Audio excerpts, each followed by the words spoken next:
got involved in it. I got very good at it. Kind of brilliant. It was my art. I started getting paid for it. It was as if I had found my calling. I wore outrageous outfits when I dominated women. Lace and silk and leather. And I used props. Whips, handcuffs, rope, dildos. There was nothing like this in tax law. There were no props, no excitement, and I hated those blue corporate suits. Although, I wear them now from time to time, and they've worked out quite lovely. There are no props in corporate law. No wetness, no dark, mysterious foreplay, no erect nipples, no delicious mouth, but mainly, there was no moaning.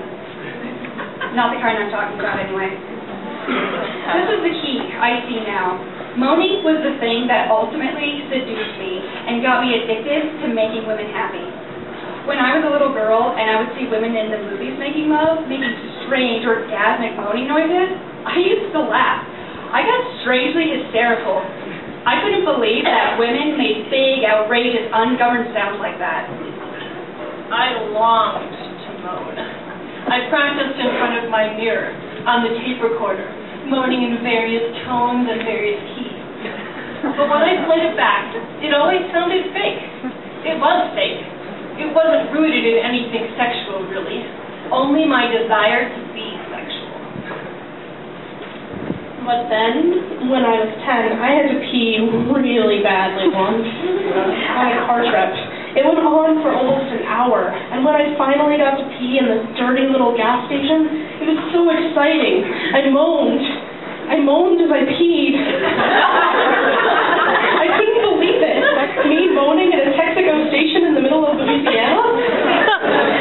I realized right then that moans are connected with not getting what you want right away, with putting things off. I realized moans were best when they caught you by surprise. They came out of this hidden, mysterious part of you that was speaking its own language. I realized that moans were in fact that language. I became a moaner. It made most men anxious. Frankly, it terrified them. I was loud and they couldn't concentrate on what they were doing. They'd lose focus and then they'd lose everything. We couldn't make love in people's homes. The walls were too thick. I got a reputation in my building, and people stared at me with contempt in the elevator. Men thought I was too intense. Some called me insane. I began to feel bad about moaning. I got quiet and polite. I made noise into a pillow. I learned to choke back my moans, like holding a sneeze. I got headaches and stress-related disorders. I was beginning to feel hopeless when I discovered women. I learned that most women loved my moaning. But more importantly, I discovered how deeply excited I got when other women moaned, when I was responsible for other women moaning.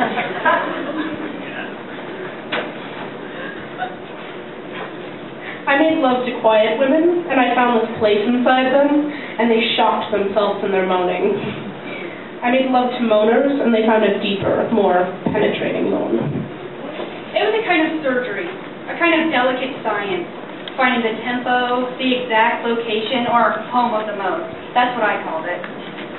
Sometimes I found it over a woman's jeans. Sometimes I snuck up on it, off the record, quietly disarming the surrounding alarms and moving in.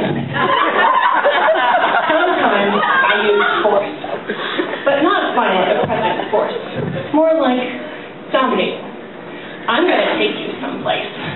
Don't worry. Lay back and enjoy the ride. Force. Sometimes it was simply mundane. I found the moan before things even started. While we were eating salad or chicken. Just casual, just right there with my fingers. Here it is, just like that. Real simple in the kitchen. All mixed in with the balsamic vinegar. Sometimes I used props. I loved props. Sometimes I made the woman find her own moan in front of me. I waited, stuck it out until she opened herself. I wasn't fooled by the minor, more obvious moans. No. I pushed her further, all the way into her power moan. There's the clit moan.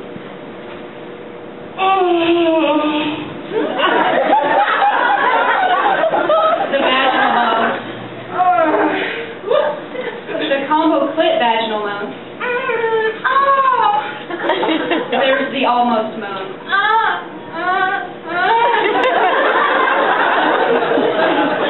The right on it moan.